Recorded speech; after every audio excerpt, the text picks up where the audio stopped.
Bayangkan seorang kakek berusia 74 tahun berdiri tegak di pelaminan dengan setelan jas rapi dan senyum penuh percaya diri. Di hadapannya, seorang gadis muda berusia 24 tahun menatap haru, sementara para tamu berbisik kagum. Sebuah cek senilai 3 miliar rupiah diserahkan sebagai mahar pernikahan. Sontak, masyarakat pun gempar.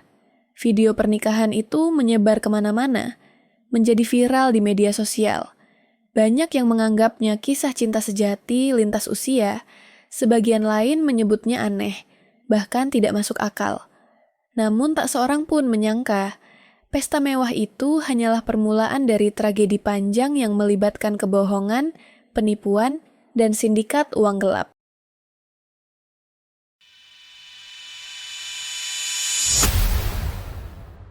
Namanya Mbah Tarman, pria tua yang dikenal pendiam dan sederhana.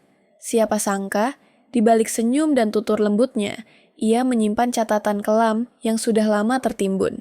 Setelah pesta berakhir dan sorotan kamera padam, keluarga mempelai wanita mencoba mencairkan cek mahar 3 miliar itu. Tapi hasilnya mengejutkan. Saldo tidak mencukupi. Cek itu kosong, tidak bernilai apapun. Kehebohan pun berubah menjadi kemarahan dan rasa malu yang dalam. Sementara itu, Tarman sudah menghilang. Motor keluarga ikut lenyap. Mobil mewah yang ia pamerkan saat pesta ternyata hanya mobil rental. Investigasi demi investigasi mulai membuka tabir. Ternyata Tarman bukan pengusaha sukses, bukan pemilik aset besar seperti yang ia ceritakan. Ia hanyalah seorang buruh tani yang sesekali menjadi sopir bus. Lebih mencengangkan lagi, Tarman pernah dipenjara karena kasus penipuan serupa. Dan kali ini, bukan hanya cinta yang ia tipu, tapi juga puluhan orang yang tergiur, janji pencairan uang besar dari proyek fiktif. Dari Lamongan, Ponorogo, hingga Jawa Tengah, jejaknya meninggalkan korban-korban yang masih menunggu keadilan. Di antara mereka ada seorang perempuan bernama Bu Sunti yang mengaku dijanjikan uang ratusan juta. Juga Pak Budi yang menunggu 1 miliar rupiah cair dari rekening palsu.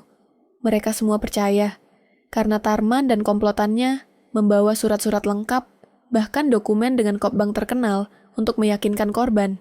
Sistemnya rumit, uang para korban diputar lagi untuk menutupi korban berikutnya. Seperti pola pencucian uang yang dilakukan dengan sangat rapi.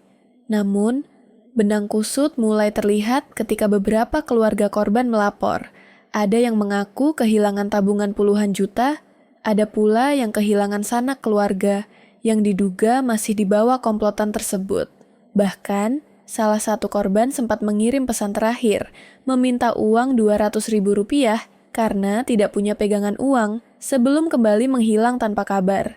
Cerita ini pun semakin menyeramkan, karena semakin diselidiki, semakin jelas bahwa jaringan ini bukan penipuan biasa, melainkan sindikat yang sudah beroperasi lama dan melibatkan banyak orang.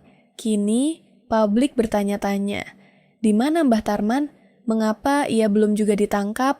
Ada yang percaya dia masih bersembunyi di daerah Jawa Tengah. Ada pula yang yakin ia telah kabur jauh. Sementara itu, keluarga Sela, sang pengantin wanita, masih menanggung malu di kampung. Cinta yang dulu mereka banggakan, kini berubah jadi luka yang terus dibicarakan. Kisah ini bukan sekadar tentang cinta palsu atau cek kosong. Ini tentang bagaimana keserakahan dan gengsi bisa menutup mata seseorang dari kenyataan. Tentang bagaimana penipuan bisa disamarkan dengan baju kerapian. Dan bagaimana rasa percaya bisa dijual semurah omongan manis. Mbah Tarman mungkin hanya satu dari sekian banyak pelaku yang memanfaatkan kepercayaan orang lain demi kepentingan pribadi. Tapi kisahnya menjadi pengingat bagi kita semua bahwa dalam dunia yang serba viral ini, tak semua yang terlihat megah benar-benar nyata. Kadang, kilau cinta hanyalah pantulan dari kaca yang rapuh, siap pecah kapan saja. Dan mungkin itulah harga dari sebuah kebohongan. Bukan 3 miliar rupiah, tapi kepercayaan yang tak akan pernah bisa dibeli kembali.